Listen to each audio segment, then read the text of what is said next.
económico que ha generado el COVID-19. Alumnos andinos en Perú suben a un cerro para llevar clases virtuales. Iniciamos con información. En tan solo una semana desde su habilitación como centro de atención de pacientes con COVID-19, el Hospital del Trauma del Instituto Nacional de Seguro ya tiene 20 personas internadas.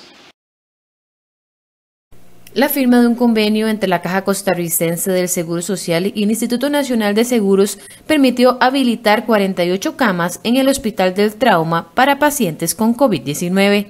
El pasado 21 de julio este centro hospitalario ya había recibido a los primeros 5 pacientes y este martes, 7 días después, se acumula una ocupación de 20 camas. Alejandra Jiménez, directora hospitalaria de los servicios de salud del INS, señala que además de las instalaciones, parte del personal de esta institución fue debidamente capacitado y se sumó a la atención junto a los especialistas del SEACO. Con las 48 camas iba incluido el personal INS asignado ya a esa ala, porque nosotros tenemos una cantidad específica de personal asignado a las diferentes alas.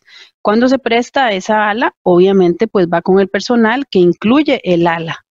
Ellos completan la cantidad de personal que requieren de acuerdo a las necesidades de los pacientes SEACO de ellos. Entonces, nosotros, por ejemplo, les dimos un número específico de funcionarios, pero ellos completaron con médicos, con enfermeras y con personal de asistente de pacientes.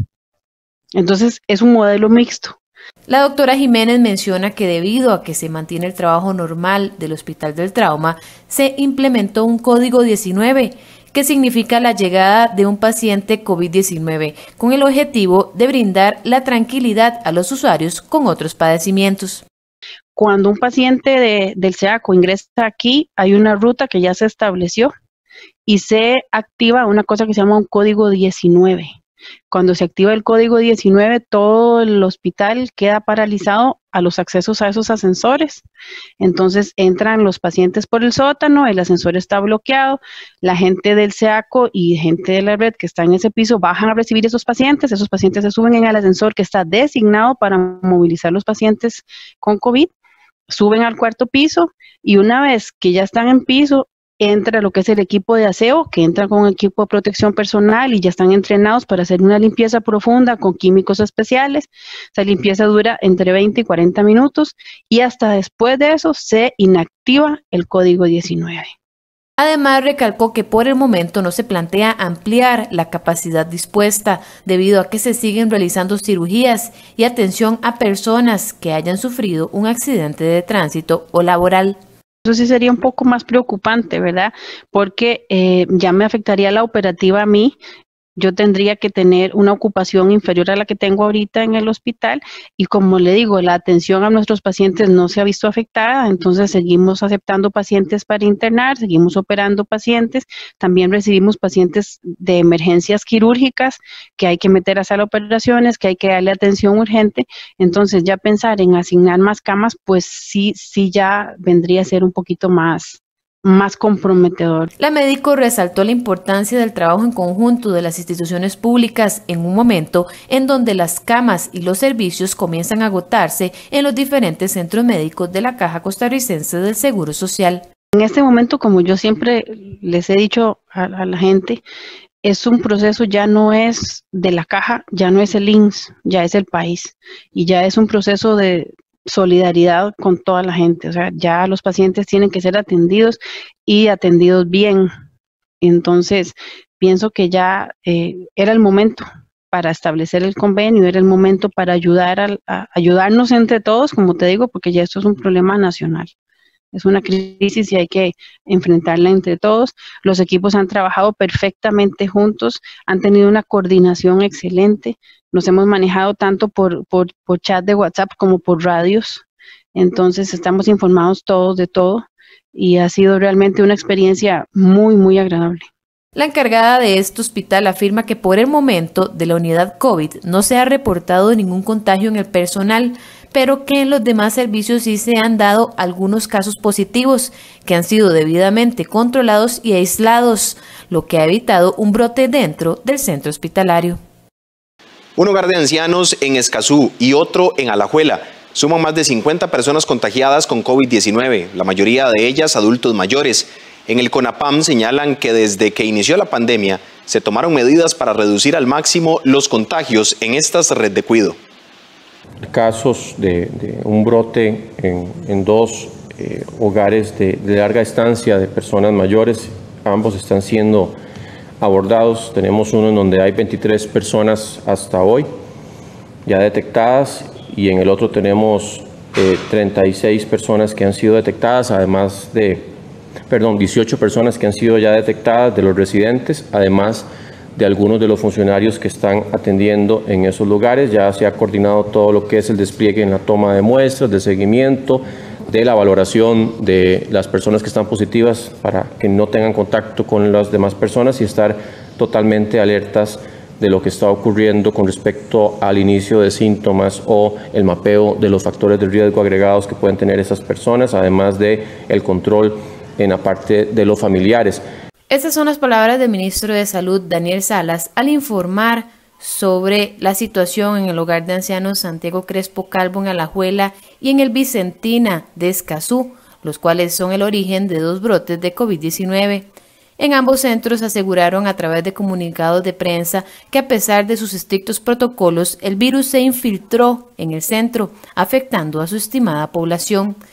En el caso de Alajuela señalan que a la fecha tienen 23 casos reportados, de ellos 22 son adultos mayores, pero debido a que mantienen a 206 ciudadanos de oro en sus instalaciones, continúan haciendo pruebas tanto al resto de residentes como al personal y tomando las medidas de aislamiento y control necesarias. Por su parte, en el de Escazú el brote fue mayor, allí se reportan 30 casos positivos, entre los que destacan 18 adultos mayores, de los cuales 6 están hospitalizados y 3 han fallecido, además del contagio de 12 funcionarios que se encuentran en aislamiento, entre ellos la directora del centro. Según el CONAPAM, desde que inició la pandemia se emitió un protocolo aplicable a todas las organizaciones que atienden a personas adultos mayores y explica que esta es la primera vez que se dan brotes dentro de estos sitios, mismos que se relacionan con algún miembro del personal que tenía COVID-19 pero asintomático, pues las visitas y las salidas están restringidas.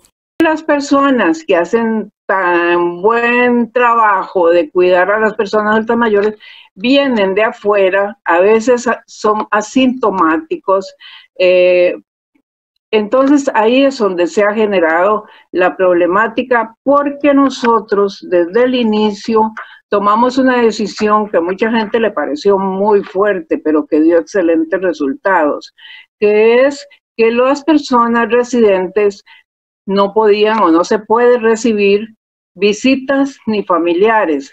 Se pueden comunicar con ellos a través de distintos medios que cada uno de los centros ha utilizado, para que no se sientan solos ni abandonados. Eso es una cosa muy importante, pero no visitas. No obstante, Aguilar defiende la labor de estos centros, que son 75 en todo el país y albergan a más de 2.700 adultos mayores. Asimismo, señala que la mayoría de casos que se han dado ocurren en población que está fuera de este sistema de cuidado, pues a la fecha, según el Ministerio de Salud, 959 personas adultas mayores han adquirido el coronavirus. Para todos ellos va la misma recomendación. Y para sus familiares, ahí es donde se nos complica la vida con las famosas fiestas y cuando la gente cree que no hay COVID, porque hay gente que dice que no existe, ¿verdad? Que no es cierto. Pero lo estamos viendo en esta cantidad de fallecimientos que tenemos. Nosotros tenemos al día de hoy, pero tiene que haber aumentado. Por su parte, en la Asociación Gerontológica Costarricense señalan que el 19% de las familias tienen dentro de su composición a un adulto mayor. Por esta razón es necesario identificar las necesidades de esta población para disminuir al máximo el contagio de COVID-19. Es importante identificar cuáles son los apoyos que las personas mayores requieren. Y ustedes como personas mayores poder externárselos a sus redes de apoyo, es decir, familiares, allegados o allegadas o vecinos o vecinas.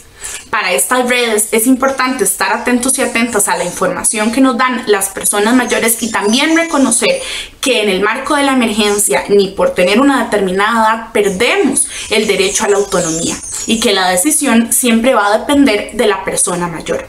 Para las personas mayores es muy importante reconocer estrategias de autocuidado y estilos de vida saludables que nos permitan afrontar de mejor forma tanto esta emergencia como cualquier otra circunstancia de la vida. En AGECO agregan que si bien es cierto hay personas en hogares de larga estancia que requiere ayuda y cuidado, también hay personas mayores, autónomas e independientes que practican el autocuidado. No obstante, en ambos casos es de vital importancia mantener los protocolos sanitarios, pues a nivel mundial son la población más vulnerable. Desde esta semana, para salir de Costa Rica hacia Nicaragua es obligatoria la prueba negativa de COVID-19. En la frontera, 300 nicaragüenses llevan una semana esperando que los dejen ingresar a su país. Este viernes, la Dirección General de Migración de Costa Rica informó la nueva directriz en cuanto a las salidas del territorio nacional y exclusivamente hacia Nicaragua. Dicha resolución establece de manera temporal y hasta nuevo aviso el requisito de ingreso de Costa Rica hacia Nicaragua por vía terrestre, marítima, fluvial o aérea, la obligación de presentar comprobante de haberse realizado dentro de las 72 horas previas un examen de COVID-19 con resultado negativo.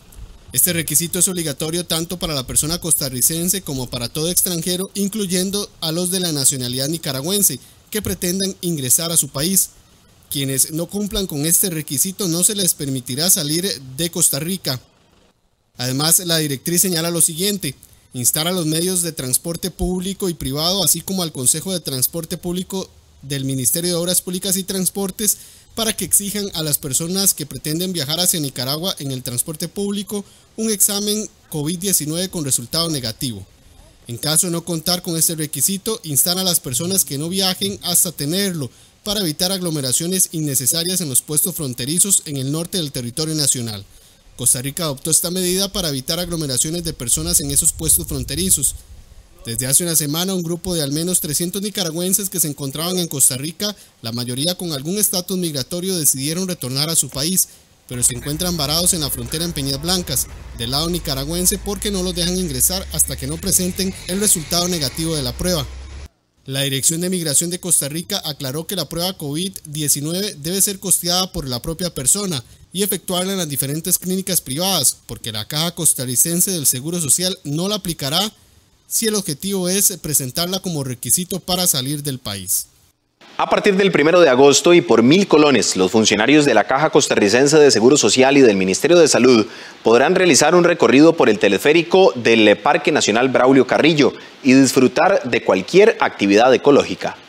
Tras 4 meses de inactividad en Rainforest Adventures informaron que desarrollarán la campaña Vámonos de Ride para que los funcionarios de la Caja Costarricense de Seguro Social y del Ministerio de Salud liberen el estrés, indicó el gerente general. Agregó que a partir del 1 de agosto y por solo 1.000 colones el sector salud podrá disfrutar de sus ecoaventuras en el bosque lluvioso del Braulio Carrillo o bien en el bosque tropical de Jacó. Adicionalmente, lo hacemos acompañado de unos descuentos de hasta el 75% para el resto del turismo nacional, donde podrán disfrutar de nuestros emblemáticos teleféricos en el Braulio Carrillo y en Jacó, o algunas otras actividades como canopy y cuerdas altas o caminatas en la naturaleza. Por otra parte, el presidente de la Asociación de Operadores de Aventura señaló que también están listos para ofrecer caminatas por senderos temáticos, puentes colgantes, mariposarios y ranarios, entre otras actividades. Así que los invitamos a que a partir de este 1 de agosto puedan visitar y apoyar al turismo nacional a través de los tour operadores, de todo este tipo de actividades de aventura y deportivas que van a estar abiertas. El sector turismo le solicitó a los visitantes estar atentos y acatar los protocolos girados por el Ministerio de Salud. Entre septiembre y octubre se espera la reapertura del Parque Nacional Chirripó. En esta nota de Canal TV Sur les ampliamos los detalles. Aunque inicialmente se anunció que entre julio y agosto se daría la reapertura del Parque Nacional Chirripó en Pérez Celedón por el tema de la pandemia del COVID-19, no se podrá debido a que no se cuentan con las obras de distanciamiento social en el albergue base Crestones. La intención es trabajar bajo el concepto de un chirripó seguro, y esto porque quienes visitan este lugar no necesariamente son familias. De ahí que se habla de una nueva fecha entre septiembre y octubre de este año. Lo más importante de todo es que lo que vendemos como institución y lo que estamos imaginando es un concepto de chirripó seguro. ¿Por qué no ha abierto Chirripó a otras áreas protegidas del país? Porque la complejidad que requiere tener turistas donde no necesariamente viajan exactamente el núcleo familiar. En este albergue se está llevando a cabo un proyecto de ampliación de los módulos para tener capacidad de hasta 60 turistas, salas de estar, cuartos para los colaboradores del concesionario y otros. Se trata de una inversión de alrededor de 500 millones de colones, los cuales provienen del canon que se recibió en los casi 5 años de operación de la concesión del servicio no esencial a cargo del Consorcio de Aguas Eternas. Esas obras están prácticamente concluidas, pero aprovechando que se está trabajando en el área, el Ministerio de Ambiente y Energía logró una ampliación al contrato con el fin de que se construyan obras de distanciamiento social como parte de los requisitos para su reapertura. El albergue está en un lugar por encima de los 3.000 metros sobre el nivel del mar y se construyó en la década de los 90. Está diseñado para que sea cerrado y poco ventilado para ayudar contra el frío y el viento, por lo que se construirán una plazoleta y otras obras al aire libre. En las nuevas estructuras se invertirán alrededor de 90 millones de colones. En este caso, digamos, hay que indicar que nos da temor realmente de poder, digamos, iniciar una apertura donde no tengamos obras de distanciamiento social. Así que los trabajos comenzarán y se espera que una vez que se tengan las nuevas estructuras de distanciamiento social, se dé una reapertura segura para los turistas. Este miércoles en nuestra sección Animales en Libertad le presentamos al loris lento. Este es el único mamífero del mundo capaz de producir veneno para defenderse de sus depredadores.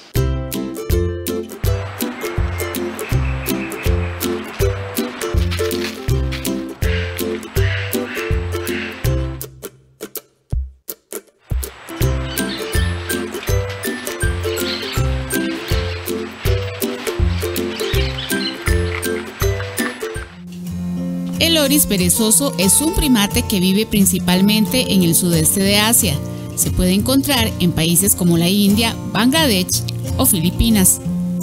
También podrían ser confundidos con otros mamíferos como perezosos, y es que no se parecen a los clásicos monos. Su cabeza redondeada y hocico pequeño con ojos grandes hace que recuerden más a un pequeño oso nocturno. Estos animales poseen diferentes patrones de coloración dependiendo de la especie. Tienen un largo tronco y unas manos y pies que pueden agarrar cosas con presión. Esto les permite agarrarse muy bien de los árboles. Los loris son los únicos mamíferos que poseen glándulas venenosas. Estas se ubican en su brazo. Cuando se sienten amenazados, lamen la glándula, lo que hace que las toxinas pasen a su boca. Cuando estas toxinas se mezclan con la saliva, son activadas y pueden usarlas tanto mordiendo a sus depredadores o a las personas, como lamiendo a sus crías para protegerlas. A pesar de esto, el loris lento es un animal bastante tranquilo y solo ataca cuando se siente acorralado. Normalmente su estrategia de defensa es quedarse inmóvil en las ramas de los árboles que frecuenta.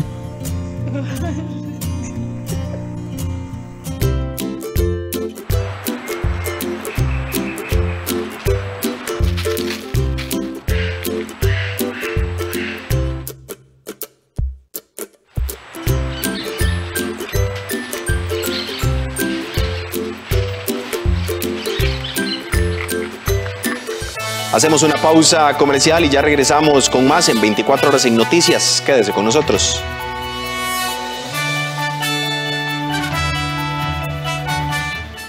Realice sus trámites cerca de su casa en los puntos Tucán del BCR en su barrio. Pagar agua, luz, teléfono, abrir una cuenta BCR, depositar dinero, pagar la pensión. Todos estos trámites y más, hágalos en los puntos Tucán del BCR. Encuéntrelos en pulperías, farmacias, minisupers, panaderías. Donde esté, tendrá siempre un punto Tucán. Para la próxima, en vez de ir al banco, busque los puntos Tucán fácil, rápido y sin aglomeraciones. Somos el Banco de Costa Rica. Si usted es parte de un medio regional o simplemente quiere compartir información de su comunidad, escríbanos a costarricanoticiasregional@gmail.com y sea parte del único noticiero colaborativo creado por los medios regionales y alternativos de Costa Rica.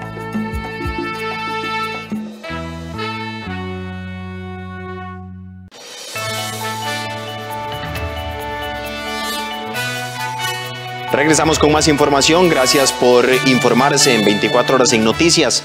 Casa Presidencial y la Asamblea Legislativa vuelven a ser visitados por distintos sectores pidiendo ayuda para reactivar la economía nacional tras el estrago económico que ha generado el COVID-19. Más de 350 unidades de autobuses participaron la mañana de este martes en un nuevo movimiento social, donde exigen al gobierno alternativas para tener una oxigenación económica, ya que aseguran no poder seguir con el ritmo en que trabajan hoy en día. La Federación de Transportistas, organización que encabezó la marcha, señaló que ellos han hecho ya propuestas hace más de un mes a Casa Presidencial. Sin embargo, no han tenido ningún tipo de respuesta. Entre las principales peticiones del sector está la de solicitar un crédito con el Banco Centroamericano de Integración Económica, que el mismo tenga la tasa de interés que propuso el gobierno para la creación del tren eléctrico. La afectación en el GAM ha sido de un 55 a un 70% y en las zonas alejadas alcanzamos casi el 90% de afectación en las empresas. Tenemos unidades viajando durante el día con 10, 15 pasajeros y pues esto ha repercutido en las empresas en una disminución bastante grande para poder cumplir con muchas de las cosas que tenemos que cumplir como empresarios para lo que es renovación de concesiones, pago de canon de ARC, pago de canon de Consejo de Transporte Público, pago de Caja Costarricense de Seguro Social, INS y demás. Entonces es básicamente la afectación que hemos tenido tanto los empresarios así como nuestros colaboradores, ¿verdad? 19 no es un secreto que ha afectado a nuestro sector y los demás sectores en general, pero al existir un compromiso del Estado a mantener el equilibrio financiero de las empresas, es nuestra exigencia ese auxilio. El auxilio requiere precisamente un aporte de un fondo o un auxilio de oxígeno al sector desde el punto de vista financiero, donde se mantendrá ese equilibrio y este oxígeno que podría ser por la misma banca de desarrollo y cualquier otra alternativa bancaria, podría tener como resultado que se dará la estabilidad empresarial, y sobre todo no se afectará al usuario, porque no vendrían a representar en aumentos de tarifa, que es lo normal en aplicación en este tipo de circunstancias, y el país no puede soportar más incrementos. A pesar de la presión que ha hecho hoy el sector autobusero en la capital, hasta este momento el gobierno no ha convocado a ninguna reunión. Hace unos momentos establecimos contacto con el Viceministerio de Diálogo Ciudadano y nos indican que los jerarcas están corriendo para en la prontitud convocar a una reunión al sector y poder negociar entonces una propuesta que nos harán. Pero hasta este momento no tenemos nada concreto. Pero esta no fue la única manifestación de este martes, ya que un grupo de agricultores se acercó al primer poder de la República solicitando a los diputados que ya no se les dé atolillo con el dedo, con dos proyectos que también presentaron hace pues prácticamente más de 2 meses. Los proyectos radican en la moratoria de créditos y la reactivación económica. Vea, nosotros presentamos un proyecto de reactivación económica para el sector agropecuario y para todos los sectores productivos de este país hace 111 días. Creemos que ya la situación de este país no va para más, el desempleo, la gente tiene hambre y no hay una ruta de reactivación económica. Del Ejecutivo, la pelota va para el Legislativo, del Legislativo para el Ejecutivo. Ahí está el proyecto, generación de empleos, fortalecimiento de instituciones, fortalecimiento de las pymes. Si no reactivamos este país con empleo, ¿qué va a pasar dentro de 3 o 4 meses? Ya la gente tiene hambre. Los proyectos no pueden dormir el sueño de los justos, cuando es el pueblo el que los está. Eso es un proyecto para todos los sectores productivos, no solo para el sector agrícola, turismo, comercio, servicios, toda empresa de corte no financiero. Bueno, por acá nos han atendido ya 3 o 4 diputados. Hay 1 o 2 que sí están un poco a favor, pero en general es un sentimiento débil hacia el sector agro. Es una situación compleja. Nosotros les tenemos, bueno, como aquí mismo lo han visto, 2 proyectos de ley en los que la semana pasada se votó y hubo minoría de apoyo. Somos el único sector capaz de sacar a Costa Rica adelante en tiempos de crisis como los que estamos viviendo. Recordemos que si le quieren inyectar al sector turismo, el mismo sector turismo ha dicho que necesitarían al menos 2 años para recuperarse. Y yo soy bien transparente y siempre les he dicho lo que, y cuando me llaman y tengo reuniones les digo, esto los acompaño, esto se puede, esto es viable, esto definitivamente no es viable. Entonces hay algunas cosas que, como yo le he comentado a usted las cosas, este proyecto como está presentando más. Sí, pero lo que pasa es que yo me comprometo en discusión. Estamos diciendo que nosotros estamos. Sí. Ahora, Karina, hay un proyecto de morato de créditos también. No, que es el otro. Hay un materia de crédito sí está terminando. En los próximos días se esperan nuevos movimientos sociales solicitando al gobierno de la República que se dé la reapertura de comercios y que se marque además una ruta clara en cuanto a la reactivación económica de Costa Rica. Las entregas de los paquetes de alimentos a estudiantes se realizarán por regiones y se repartirán en 2 fechas desde esta semana. Además, en esta ocasión se incluirá queso y pescado en el menú.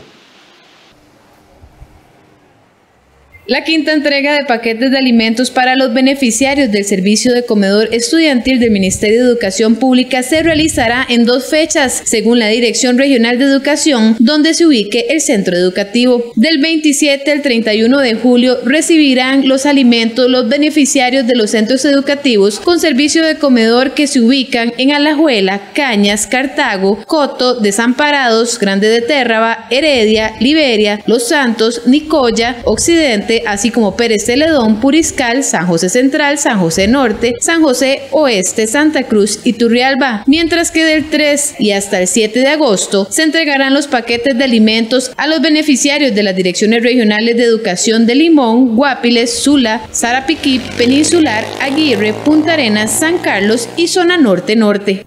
Lo primero es que incluye ya integradamente un protocolo para lo que es el tema de los lineamientos que se deben cumplir acorde a lo que establece el Ministerio de Salud dentro y fuera del centro educativo. Lo segundo es que se incorporan 2 nuevos productos, como lo son el pescado y como lo es el queso.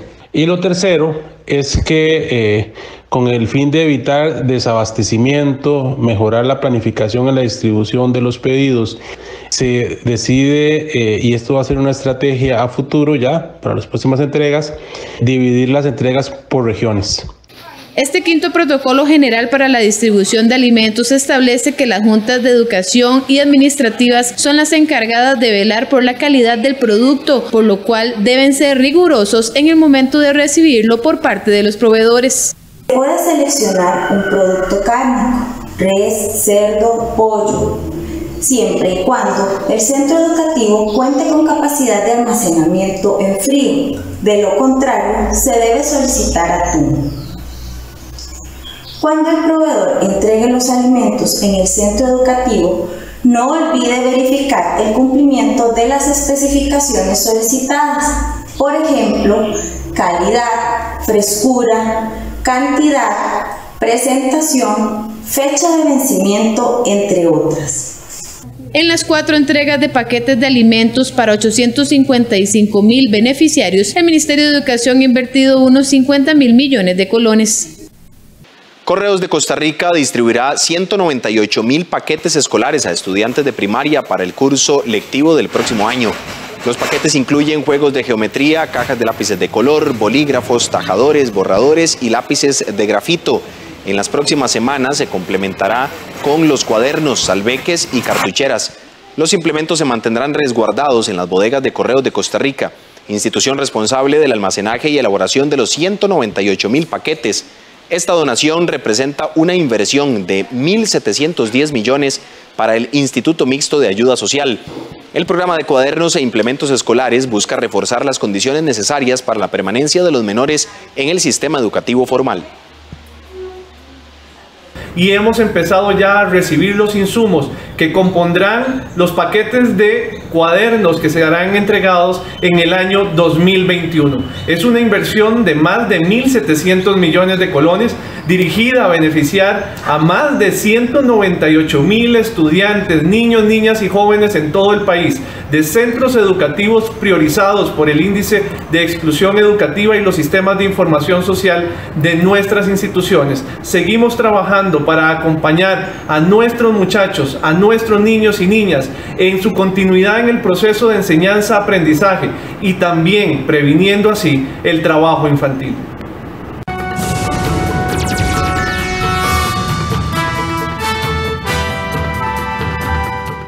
Iniciamos con información internacional. Estados Unidos vela en el Capitolio al ícono de los derechos civiles, John Lewis. El presidente Trump no acudió a las honras fúnebres.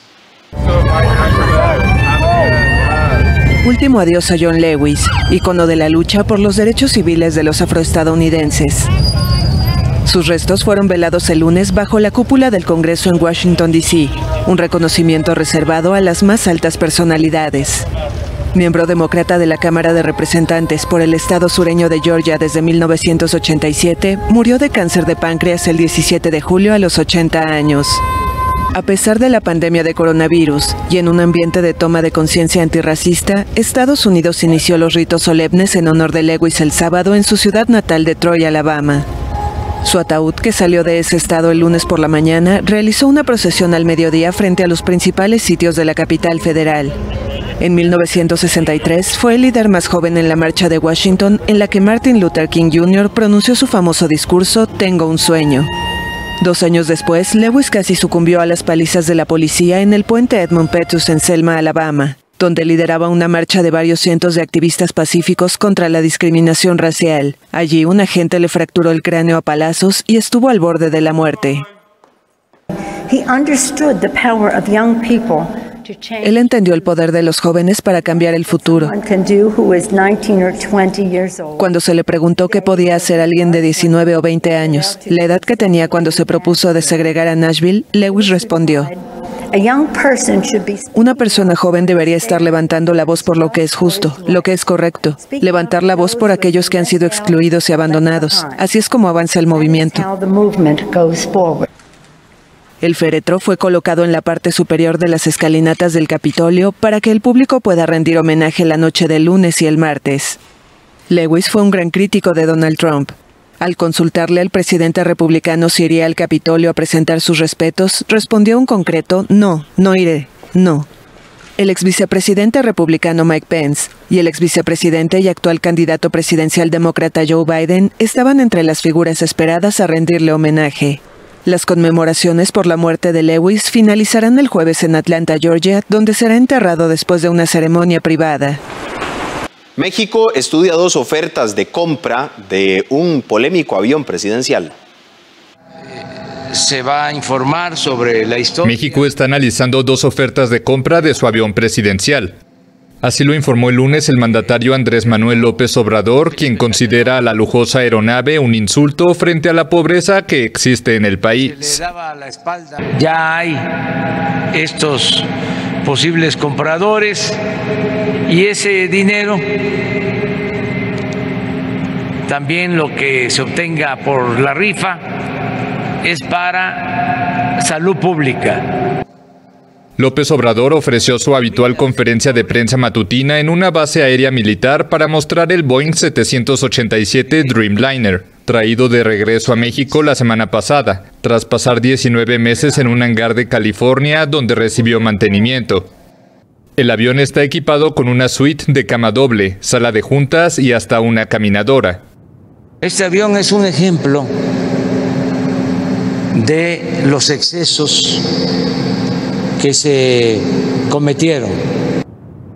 En enero pasado, López Obrador desató polémica al proponer rifar el avión, pero descartó esa posibilidad, pues la ley prohíbe sortear bienes de la nación.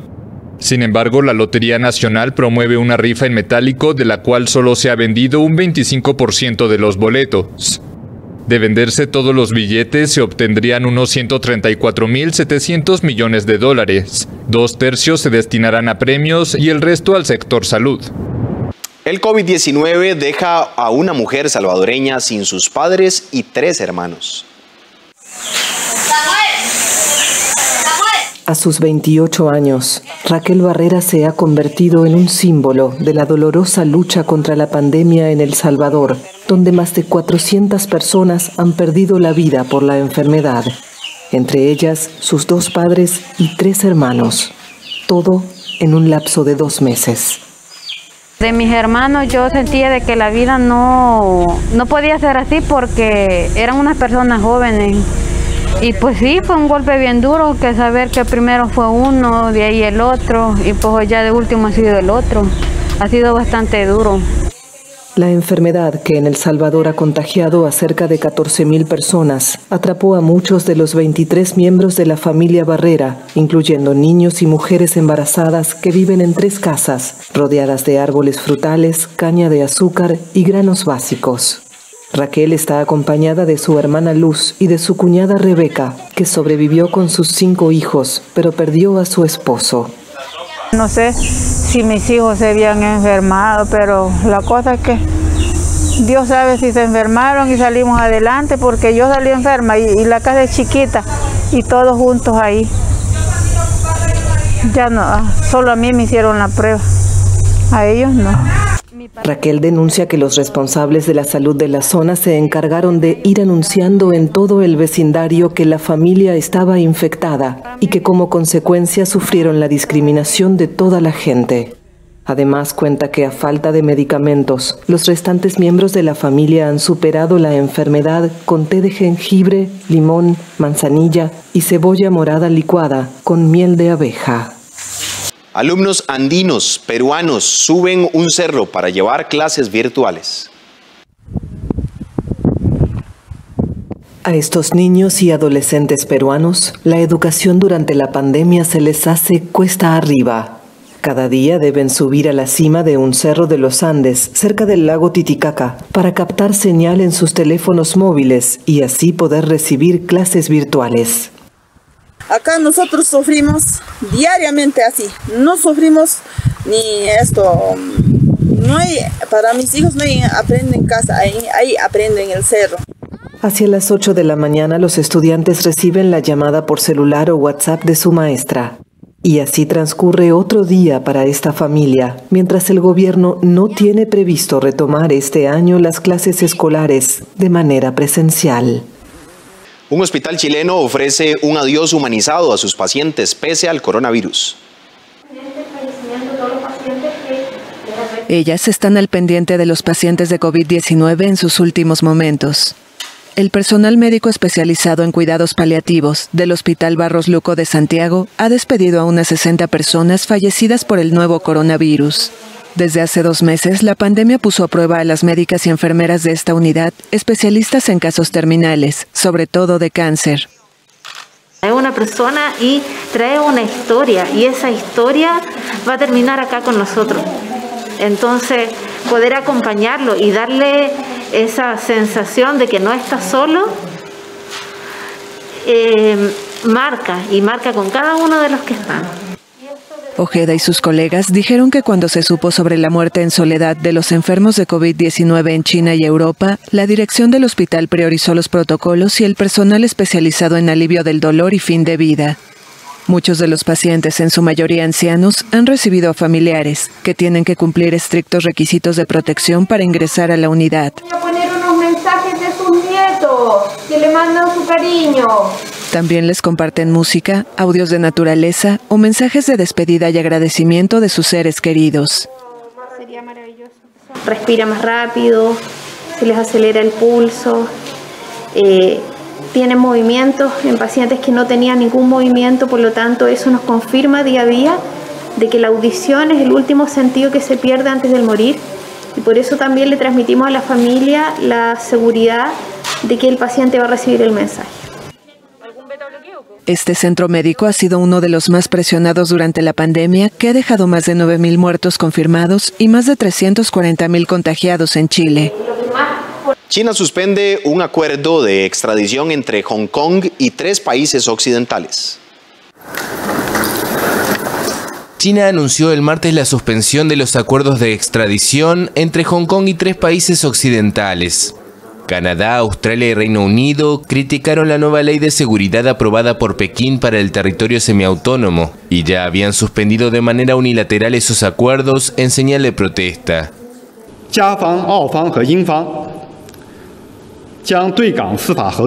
Los gobiernos de Canadá, Australia y el Reino Unido han manipulado políticamente nuestra cooperación judicial, dañando gravemente a la región administrativa especial de Hong Kong. Esta es una medida equivocada que daña la base de la cooperación y se desvía de su propósito de defender la justicia y el Estado de Derecho.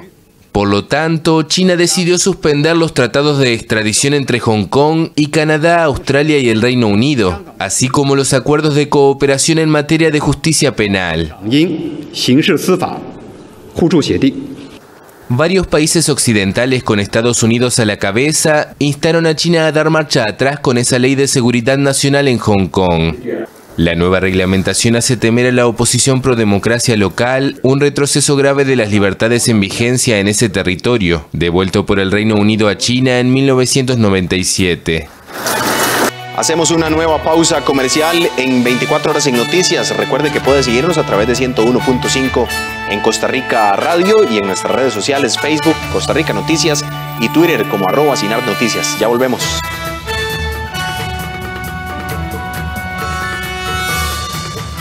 ¿Cómo prevenir el abuso sexual en un 2x3?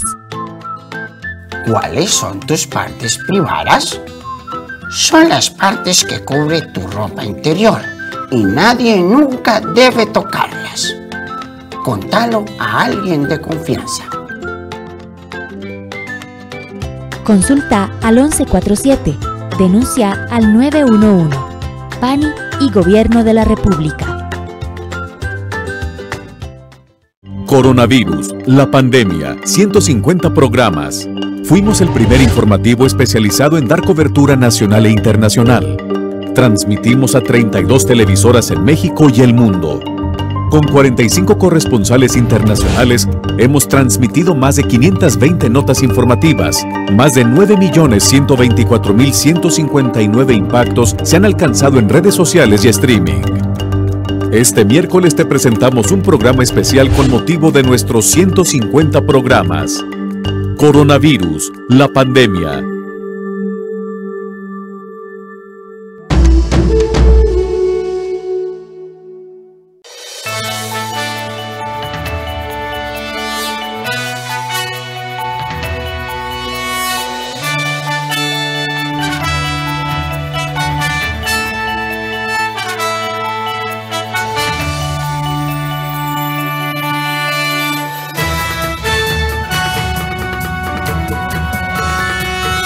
Buenos días, gracias por acompañarnos en 24 horas en Noticias, primera edición de Costa Rica Noticias. Soy José David Pérez y es un placer que se informe junto a nosotros del acontecer nacional e internacional más importante de las últimas 24 horas. Recuerde seguirnos en Facebook, Sinar Costa Rica Noticias, y en Twitter como @SinarNoticias. Vamos a repasar de inmediato nuestros titulares.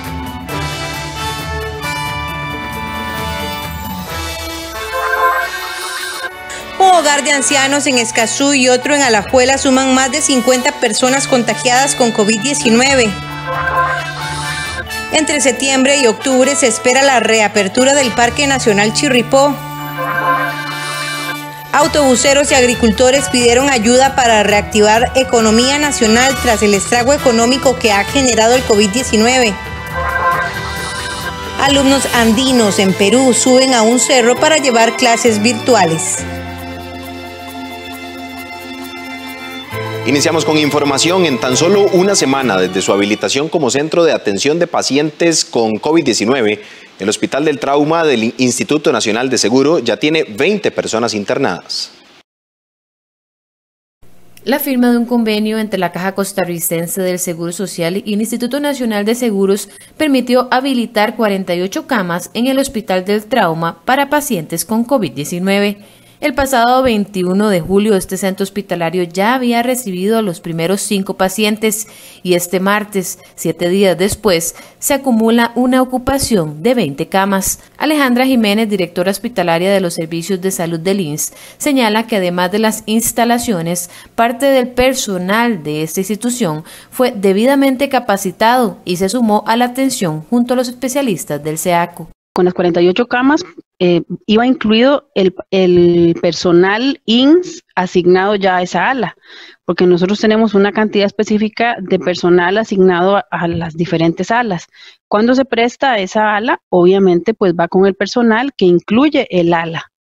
Ellos completan la cantidad de personal que requieren de acuerdo a las necesidades de los pacientes SEACO de ellos. Entonces, nosotros, por ejemplo, les dimos un número específico de funcionarios, pero ellos completaron con médicos, con enfermeras y con personal de asistente de pacientes.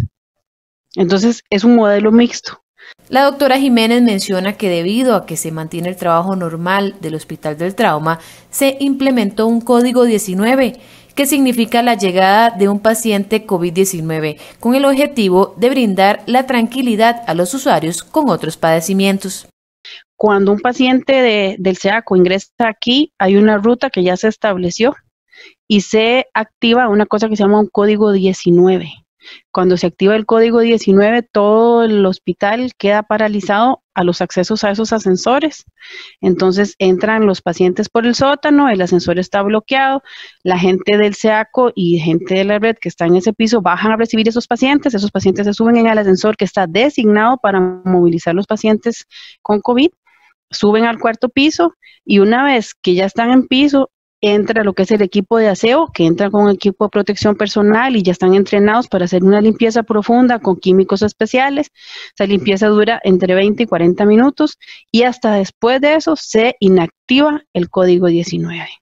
Además, recalcó que por el momento no se plantea ampliar la capacidad dispuesta debido a que se siguen realizando cirugías y atención a personas que hayan sufrido un accidente de tránsito o laboral. Eso sí sería un poco más preocupante, ¿verdad? Porque ya me afectaría la operativa a mí. Yo tendría que tener una ocupación inferior a la que tengo ahorita en el hospital y como le digo, la atención a nuestros pacientes no se ha visto afectada, entonces seguimos aceptando pacientes para internar, seguimos operando pacientes, también recibimos pacientes de emergencias quirúrgicas que hay que meter a sala de operaciones, que hay que darle atención urgente, entonces ya pensar en asignar más camas, pues sí ya vendría a ser un poquito más comprometedor. La médico resaltó la importancia del trabajo en conjunto de las instituciones públicas en un momento en donde las camas y los servicios comienzan a agotarse en los diferentes centros médicos de la Caja Costarricense del Seguro Social. En este momento, como yo siempre les he dicho a la gente, es un proceso, ya no es de la Caja, ya no es el INSS, ya es el país y ya es un proceso de solidaridad con toda la gente, o sea, ya los pacientes tienen que ser atendidos y atendidos bien. Entonces, pienso que ya era el momento para establecer el convenio, era el momento para ayudarnos entre todos, como te digo, porque ya esto es un problema nacional. Es una crisis y hay que enfrentarla entre todos. Los equipos han trabajado perfectamente juntos, han tenido una coordinación excelente. Nos hemos manejado tanto por chat de WhatsApp como por radios. Entonces estamos informados todos de todo y ha sido realmente una experiencia muy, muy agradable. La encargada de este hospital afirma que por el momento de la unidad COVID no se ha reportado ningún contagio en el personal, pero que en los demás servicios sí se han dado algunos casos positivos que han sido debidamente controlados y aislados, lo que ha evitado un brote dentro del centro hospitalario.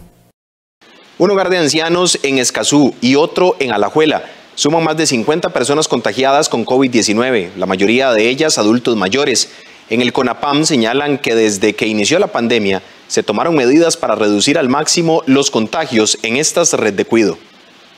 Casos de un brote en dos hogares de larga estancia de personas mayores, ambos están siendo abordados. Tenemos uno en donde hay 23 personas hasta hoy ya detectadas y en el otro tenemos 36 personas que han sido detectadas, además de 18 personas que han sido ya detectadas de los residentes, además de algunos de los funcionarios que están atendiendo en esos lugares. Ya se ha coordinado todo lo que es el despliegue en la toma de muestras, de seguimiento, de la valoración de las personas que están positivas para que no tengan contacto con las demás personas y estar totalmente alertas de lo que está ocurriendo con respecto al inicio de síntomas o el mapeo de los factores de riesgo agregados que pueden tener esas personas, además de el control en la parte de los familiares.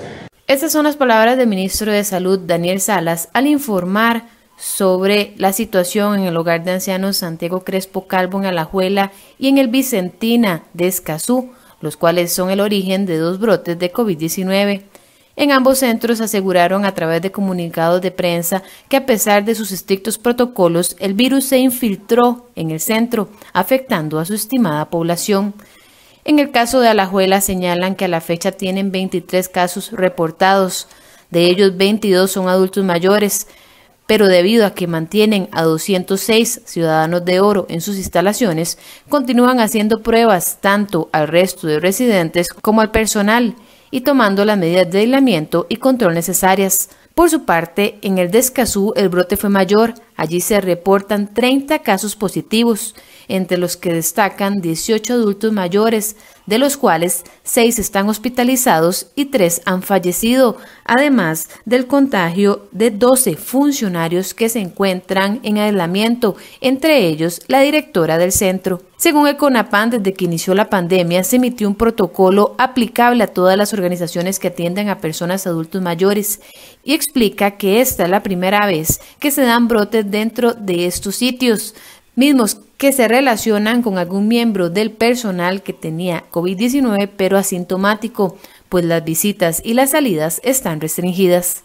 Las personas que hacen tan buen trabajo de cuidar a las personas adultas mayores vienen de afuera, a veces son asintomáticos, entonces ahí es donde se ha generado la problemática, porque nosotros desde el inicio tomamos una decisión que a mucha gente le pareció muy fuerte, pero que dio excelentes resultados, que es que las personas residentes no podían o no se puede recibir visitas ni familiares.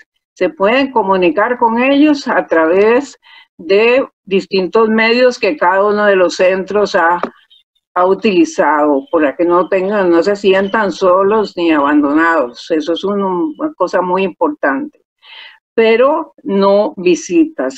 No obstante, Aguilar defiende la labor de estos centros, que son 75 en todo el país y albergan a más de 2.700 adultos mayores. Asimismo, señala que la mayoría de casos que se han dado ocurren en población que está fuera de este sistema de cuidado, pues a la fecha, según el Ministerio de Salud, 959 personas adultas mayores han adquirido el coronavirus. Para todos ellos va la misma recomendación. Y para sus familiares, ahí es donde se nos complica la vida con las famosas fiestas y cuando la gente cree que no hay COVID, porque hay gente que dice que no existe, ¿verdad? Que no es cierto. Pero lo estamos viendo en esta cantidad de fallecimientos que tenemos. Nosotros tenemos al día de hoy, pero tiene que haber aumentado. Por su parte, en la Asociación Gerontológica Costarricense señalan que el 19% de las familias tienen dentro de su composición a un adulto mayor. Por esta razón es necesario identificar las necesidades de esta población para disminuir al máximo el contagio de COVID-19. Es importante identificar cuáles son los apoyos que las personas mayores requieren. Y ustedes como personas mayores poder externárselos a sus redes de apoyo, es decir, familiares, allegados o allegadas o vecinos o vecinas. Para estas redes es importante estar atentos y atentas a la información que nos dan las personas mayores y también reconocer que en el marco de la emergencia ni por tener una determinada edad perdemos el derecho a la autonomía y que la decisión siempre va a depender de la persona mayor.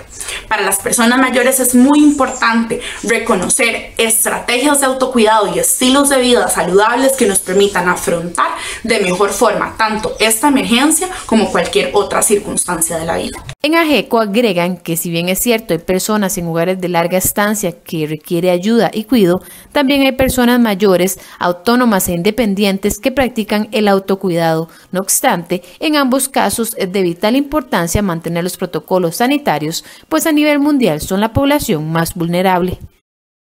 Desde esta semana, para salir de Costa Rica hacia Nicaragua es obligatoria la prueba negativa de COVID-19. En la frontera, 300 nicaragüenses llevan una semana esperando que los dejen ingresar a su país. Este viernes, la Dirección General de Migración de Costa Rica informó la nueva directriz en cuanto a las salidas del territorio nacional y exclusivamente hacia Nicaragua. Dicha resolución establece de manera temporal y hasta nuevo aviso el requisito de ingreso de Costa Rica hacia Nicaragua por vía terrestre, marítima, fluvial o aérea, la obligación de presentar comprobante de haberse realizado dentro de las 72 horas previas un examen de COVID-19 con resultado negativo. Este requisito es obligatorio tanto para la persona costarricense como para todo extranjero, incluyendo a los de la nacionalidad nicaragüense que pretendan ingresar a su país. Quienes no cumplan con este requisito no se les permitirá salir de Costa Rica. Además, la directriz señala lo siguiente: instar a los medios de transporte público y privado, así como al Consejo de Transporte Público del Ministerio de Obras Públicas y Transportes, para que exijan a las personas que pretenden viajar hacia Nicaragua en el transporte público un examen COVID-19 con resultado negativo. En caso de no contar con este requisito, instar a las personas que no viajen hasta tenerlo, para evitar aglomeraciones innecesarias en los puestos fronterizos en el norte del territorio nacional. Costa Rica adoptó esta medida para evitar aglomeraciones de personas en esos puestos fronterizos. Desde hace una semana, un grupo de al menos 300 nicaragüenses que se encontraban en Costa Rica, la mayoría con algún estatus migratorio, decidieron retornar a su país, pero se encuentran varados en la frontera en Peñas Blancas, del lado nicaragüense, porque no los dejan ingresar hasta que no presenten el resultado negativo de la prueba. La Dirección de Migración de Costa Rica aclaró que la prueba COVID-19 debe ser costeada por la propia persona y efectuarla en las diferentes clínicas privadas, porque la Caja Costarricense del Seguro Social no la aplicará si el objetivo es presentarla como requisito para salir del país. A partir del 1 de agosto y por 1.000 colones, los funcionarios de la Caja Costarricense de Seguro Social y del Ministerio de Salud podrán realizar un recorrido por el teleférico del Parque Nacional Braulio Carrillo y disfrutar de cualquier actividad ecológica. Tras 4 meses de inactividad, en Rainforest Adventures informaron que desarrollarán la campaña Vámonos de Ride para que los funcionarios de la Caja Costarricense de Seguro Social y del Ministerio de Salud liberen el estrés, indicó el gerente general. Agregó que a partir del 1 de agosto y por solo 1.000 colones, el sector salud podrá disfrutar de sus ecoaventuras en el bosque lluvioso del Braulio Carrillo o bien en el bosque tropical de Jacó. Adicionalmente, lo hacemos acompañado de unos descuentos de hasta el 75% para el resto del turismo nacional, donde podrán disfrutar de nuestros emblemáticos teleféricos en el Braulio Carrillo y en Jacó, o algunas otras actividades como canopy y cuerdas altas o caminatas en la naturaleza. Por otra parte, el presidente de la Asociación de Operadores de Aventuras señaló que también están listos para ofrecer caminatas por senderos temáticos, puentes colgantes, mariposarios y ranarios, entre otras actividades. Así que los invitamos a que a partir de este 1 de agosto puedan visitar y apoyar al turismo nacional a través de los tour operadores, de todo este tipo de actividades de aventura y deportivas que van a estar abiertas. El sector turismo le solicitó a los visitantes estar atentos y acatar los protocolos girados por el Ministerio de Salud. Entre septiembre y octubre se espera la reapertura del Parque Nacional Chirripó. En esta nota de Canal TV Sur les ampliamos los detalles. Aunque inicialmente se anunció que entre julio y agosto se daría la reapertura del Parque Nacional Chirripó en Pérez Celedón por el tema de la pandemia del COVID-19, no se podrá debido a que no se cuentan con las obras de distanciamiento social en el albergue base Crestones. La intención es trabajar bajo el concepto de un chirripó seguro, y esto porque quienes visitan este lugar no necesariamente son familias, de ahí que se habla de una nueva fecha entre septiembre y octubre de este año. Lo más importante de todo es que lo que vendemos como institución y lo que estamos imaginando es un concepto de chirripó seguro. ¿Por qué no ha abierto Chirripó a otras áreas protegidas del país? Porque la complejidad que requiere tener turistas donde no necesariamente viajan exactamente el núcleo familiar. En este albergue se está llevando a cabo un proyecto de ampliación de los módulos para tener capacidad de hasta 60 turistas, salas de estar, cuartos para los colaboradores del concesionario y otros. Se trata de una inversión de alrededor de 500 millones de colones. los cuales provienen del canon que se recibió en los casi 5 años de operación de la concesión del servicio no esencial a cargo del Consorcio de Aguas Eternas. Estas obras están prácticamente concluidas, pero aprovechando que se está trabajando en el área, el Ministerio de Ambiente y Energía logró una ampliación al contrato con el fin de que se construyan obras de distanciamiento social como parte de los requisitos para su reapertura. El albergue está en un lugar por encima de los 3.000 metros sobre el nivel del mar y se construyó en la década de los 90. Está diseñado para que sea cerrado y poco ventilado para ayudar contra el frío y el viento, por lo que se construirán una plazoleta y otras obras al aire libre. En las nuevas estructuras se invertirán alrededor de 90 millones de colones. En este caso, digamos, hay que indicar que nos da temor realmente de poder, digamos, iniciar una apertura donde no tengamos obras de distanciamiento social. Así que los trabajos comenzarán y se espera que una vez que se tengan las nuevas estructuras de distanciamiento social, se dé una reapertura segura para los turistas. Este miércoles en nuestra sección Animales en Libertad le presentamos al loris lento. Este es el único mamífero del mundo capaz de producir veneno para defenderse de sus depredadores.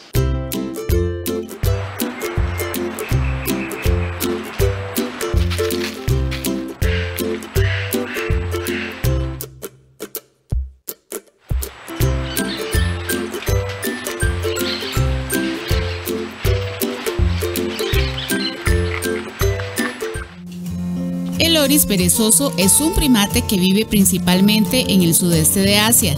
Se puede encontrar en países como la India, Bangladesh o Filipinas.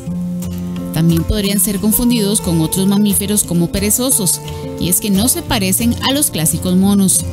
Su cabeza redondeada y hocico pequeño con ojos grandes hace que recuerden más a un pequeño oso nocturno.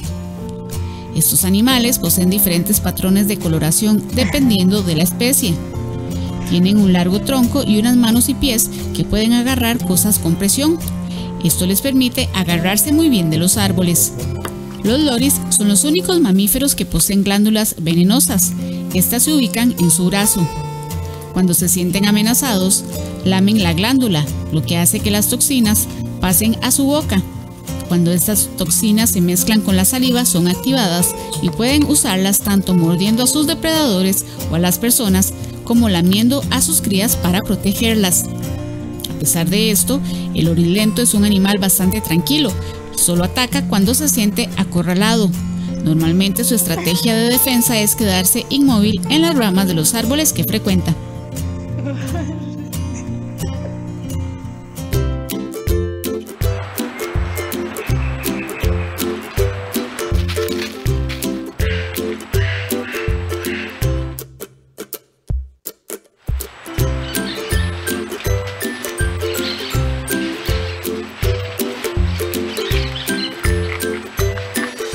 Hacemos una pausa comercial y ya regresamos con más en 24 horas en Noticias. Quédese con nosotros.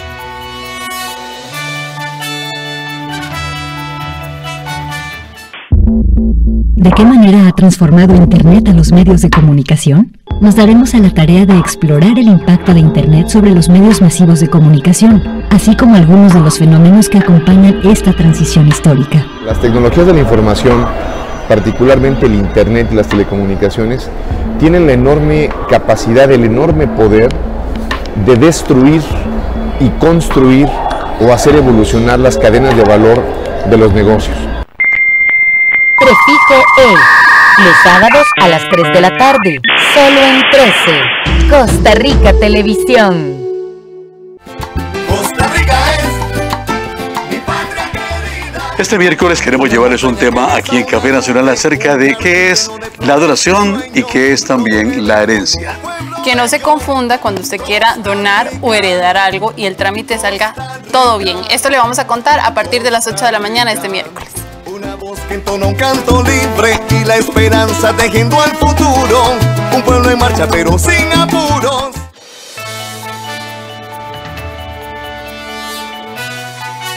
Regresamos con más información. Gracias por informarse en 24 horas en Noticias. Casa Presidencial y la Asamblea Legislativa vuelven a ser visitados por distintos sectores pidiendo ayuda para reactivar la economía nacional tras el estrago económico que ha generado el COVID-19.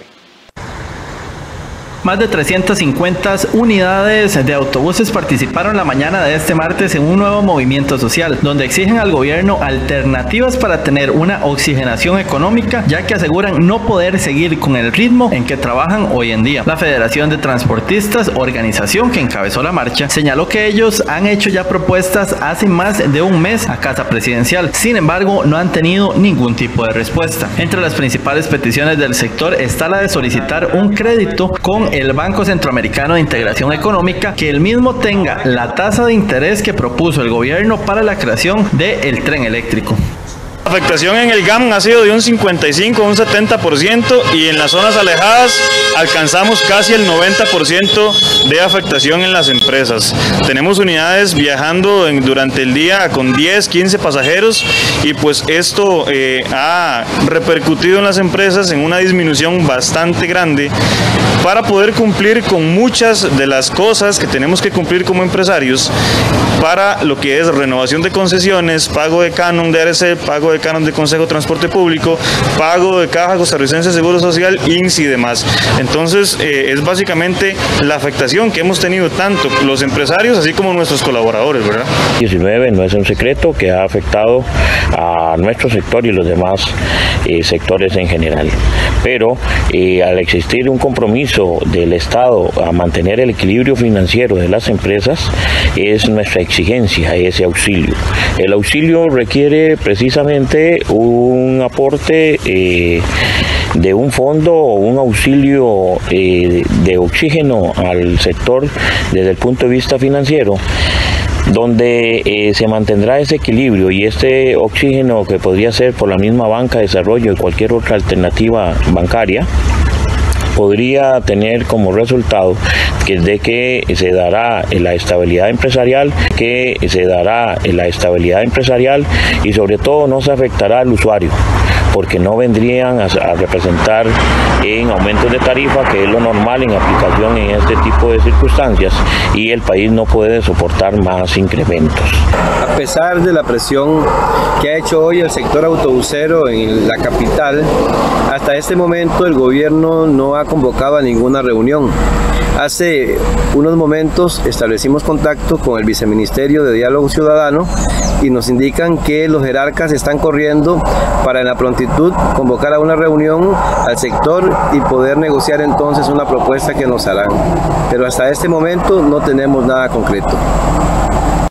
Pero esta no fue la única manifestación de este martes, ya que un grupo de agricultores se acercó al primer poder de la República solicitando a los diputados que ya no se les dé atolillo con el dedo, con dos proyectos que también presentaron hace prácticamente más de 2 meses. Los proyectos radican en la moratoria de créditos y la reactivación económica. Vea, nosotros presentamos un proyecto de reactivación económica para el sector agropecuario y para todos los sectores productivos de este país hace 111 días. Creemos que ya la situación de este país no va para más, el desempleo, la gente tiene hambre y no hay una ruta de reactivación económica. Del Ejecutivo, la pelota va para el Legislativo, del Legislativo para el Ejecutivo. Ahí está el proyecto, generación de empleos, fortalecimiento de instituciones, fortalecimiento de las pymes. Si no reactivamos este país con empleo, ¿qué va a pasar dentro de 3 o 4 meses? Ya la gente tiene hambre. Los proyectos no pueden dormir el sueño de los justos, cuando es el pueblo el que los está. Eso es un proyecto para todos los sectores productivos, no solo para el sector agrícola, turismo, comercio, servicios, toda empresa de corte no financiero. Bueno, por acá nos han atendido ya 3 o 4 diputados. Hay 1 o 2 que sí están un poco a favor, pero en general es un sentimiento débil hacia el sector agro. Es una situación compleja.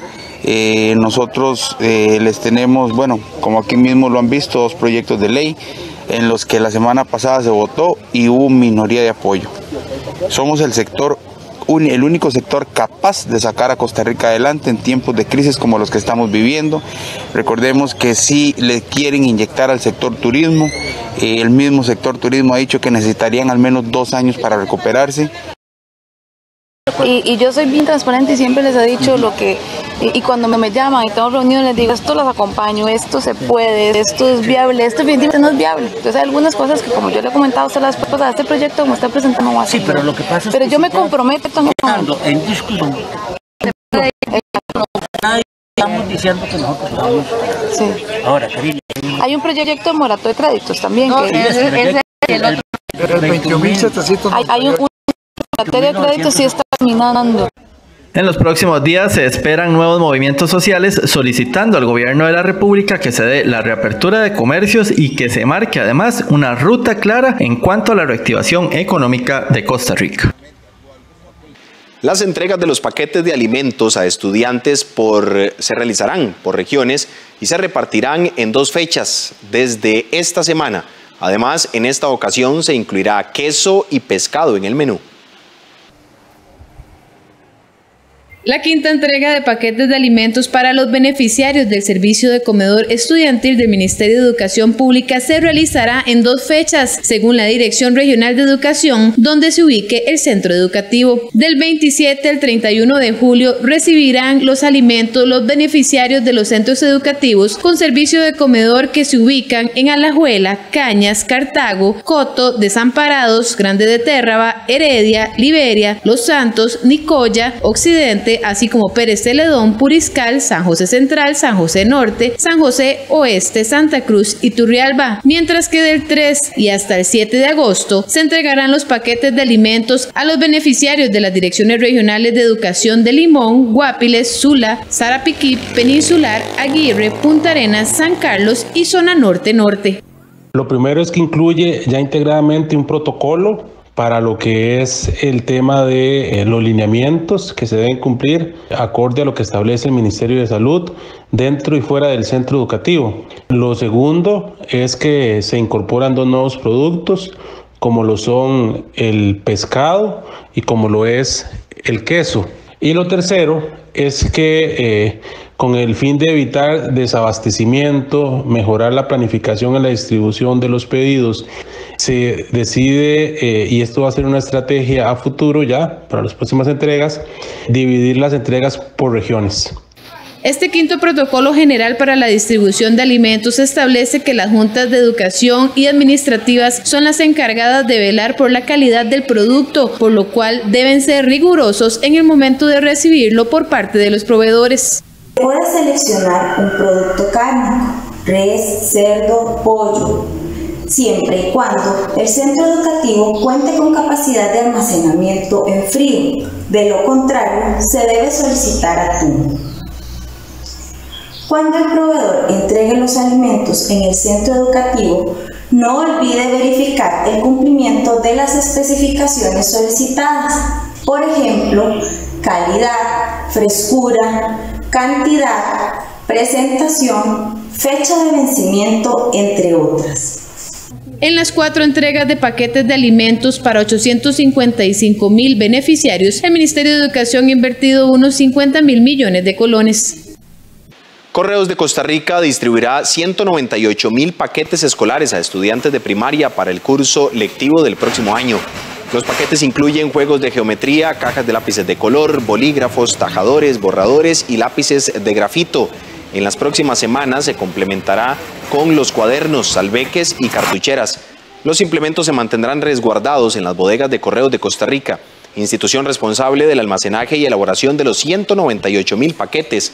Esta donación representa una inversión de 1.710 millones para el Instituto Mixto de Ayuda Social. El programa de cuadernos e implementos escolares busca reforzar las condiciones necesarias para la permanencia de los menores en el sistema educativo formal.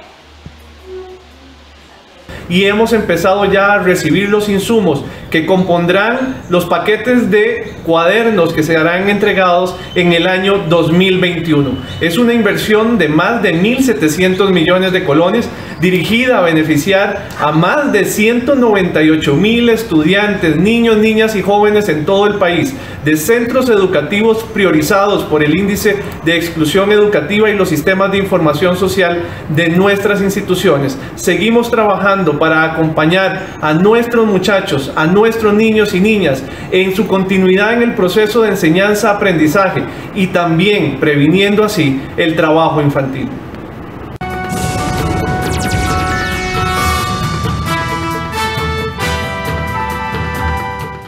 Iniciamos con información internacional. Estados Unidos vela en el Capitolio al ícono de los derechos civiles, John Lewis. El presidente Trump no acudió a las honras fúnebres. Último adiós a John Lewis, ícono de la lucha por los derechos civiles de los afroestadounidenses. Sus restos fueron velados el lunes bajo la cúpula del Congreso en Washington, D.C., un reconocimiento reservado a las más altas personalidades. Miembro demócrata de la Cámara de Representantes por el estado sureño de Georgia desde 1987, murió de cáncer de páncreas el 17 de julio a los 80 años. A pesar de la pandemia de coronavirus y en un ambiente de toma de conciencia antirracista, Estados Unidos inició los ritos solemnes en honor de Lewis el sábado en su ciudad natal de Troy, Alabama.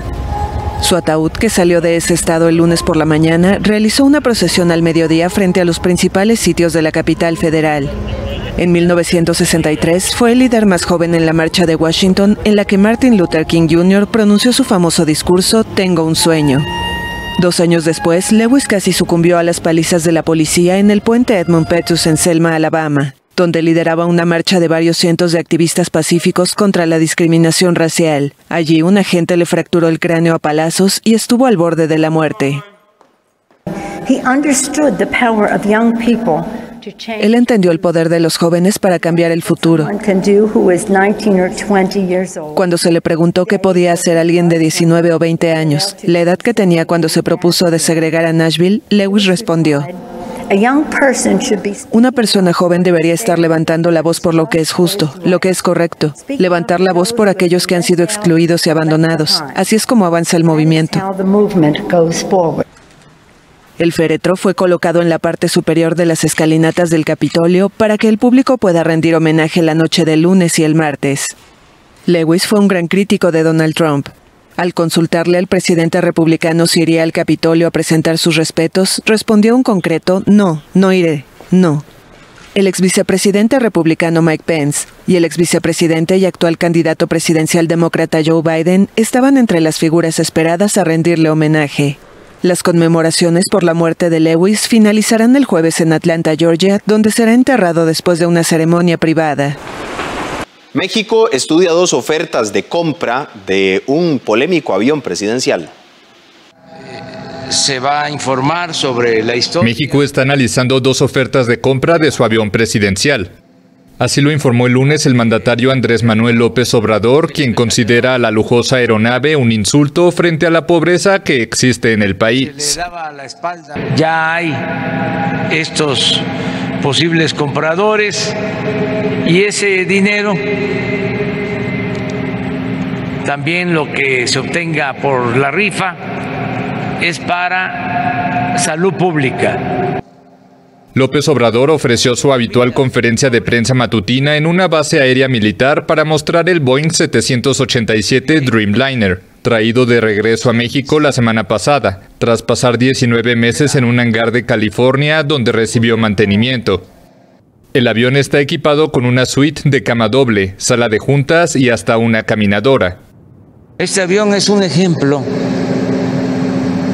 de los excesos que se cometieron. En enero pasado, López Obrador desató polémica al proponer rifar el avión, pero descartó esa posibilidad, pues la ley prohíbe sortear bienes de la nación. Sin embargo, la Lotería Nacional promueve una rifa en metálico de la cual solo se ha vendido un 25% de los boletos. De venderse todos los billetes, se obtendrían unos 134.700 millones de dólares. 2/3 se destinarán a premios y el resto al sector salud. El COVID-19 deja a una mujer salvadoreña sin sus padres y 3 hermanos. A sus 28 años, Raquel Barrera se ha convertido en un símbolo de la dolorosa lucha contra la pandemia en El Salvador, donde más de 400 personas han perdido la vida por la enfermedad, entre ellas sus 2 padres y 3 hermanos, todo en un lapso de 2 meses. De mis hermanos yo sentía de que la vida no podía ser así porque eran unas personas jóvenes. Y pues sí, fue un golpe bien duro, que saber que primero fue uno, de ahí el otro, y pues ya de último ha sido el otro. Ha sido bastante duro. La enfermedad, que en El Salvador ha contagiado a cerca de 14.000 personas, atrapó a muchos de los 23 miembros de la familia Barrera, incluyendo niños y mujeres embarazadas que viven en 3 casas, rodeadas de árboles frutales, caña de azúcar y granos básicos. Raquel está acompañada de su hermana Luz y de su cuñada Rebeca, que sobrevivió con sus 5 hijos, pero perdió a su esposo. No sé si mis hijos se habían enfermado, pero la cosa es que Dios sabe si se enfermaron y salimos adelante, porque yo salí enferma y la casa es chiquita y todos juntos ahí. Ya no, solo a mí me hicieron la prueba, a ellos no. Raquel denuncia que los responsables de la salud de la zona se encargaron de ir anunciando en todo el vecindario que la familia estaba infectada y que como consecuencia sufrieron la discriminación de toda la gente. Además, cuenta que a falta de medicamentos, los restantes miembros de la familia han superado la enfermedad con té de jengibre, limón, manzanilla y cebolla morada licuada con miel de abeja. Alumnos andinos peruanos suben un cerro para llevar clases virtuales.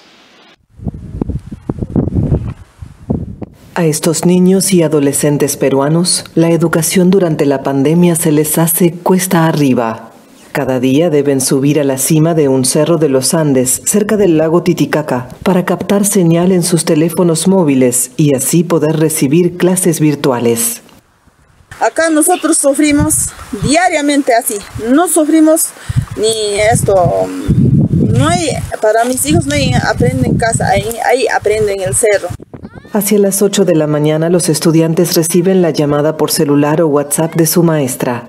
Y así transcurre otro día para esta familia, mientras el gobierno no tiene previsto retomar este año las clases escolares de manera presencial. Un hospital chileno ofrece un adiós humanizado a sus pacientes pese al coronavirus. Ellas están al pendiente de los pacientes de COVID-19 en sus últimos momentos. El personal médico especializado en cuidados paliativos del Hospital Barros Luco de Santiago ha despedido a unas 60 personas fallecidas por el nuevo coronavirus. Desde hace 2 meses, la pandemia puso a prueba a las médicas y enfermeras de esta unidad, especialistas en casos terminales, sobre todo de cáncer. Es una persona y trae una historia, y esa historia va a terminar acá con nosotros. Entonces, poder acompañarlo y darle esa sensación de que no está solo, marca con cada uno de los que están. Ojeda y sus colegas dijeron que cuando se supo sobre la muerte en soledad de los enfermos de COVID-19 en China y Europa, la dirección del hospital priorizó los protocolos y el personal especializado en alivio del dolor y fin de vida.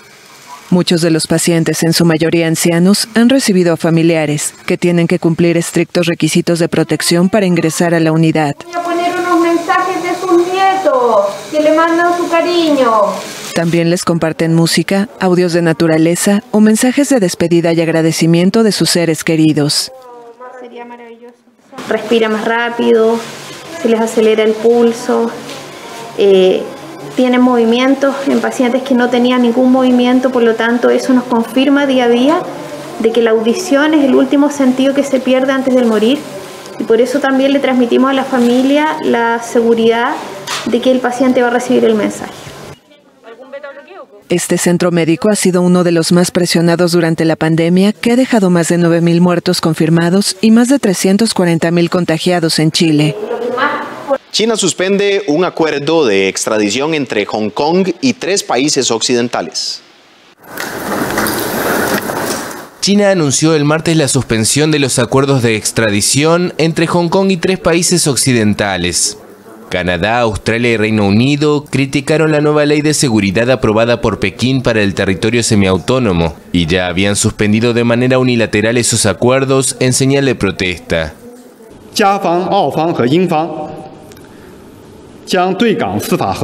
Los gobiernos de Canadá, Australia y el Reino Unido han manipulado políticamente nuestra cooperación judicial, dañando gravemente a la región administrativa especial de Hong Kong. Esta es una medida equivocada que daña la base de la cooperación y se desvía de su propósito de defender la justicia y el Estado de Derecho. Por lo tanto, China decidió suspender los tratados de extradición entre Hong Kong y Canadá, Australia y el Reino Unido, así como los acuerdos de cooperación en materia de justicia penal.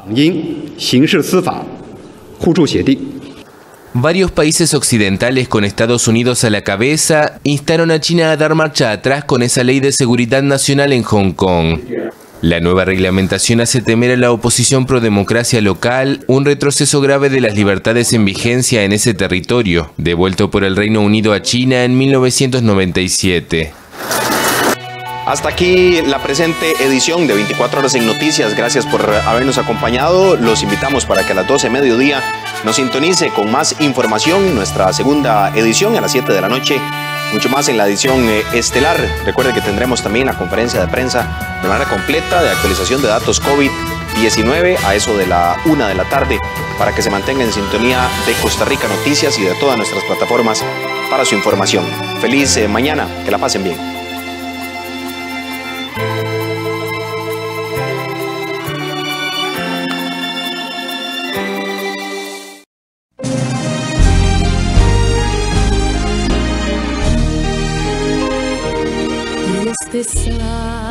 Con la fe que nos une a todos los costarricenses, 13 Costa Rica Televisión se une a la devoción de la Virgen de los Ángeles.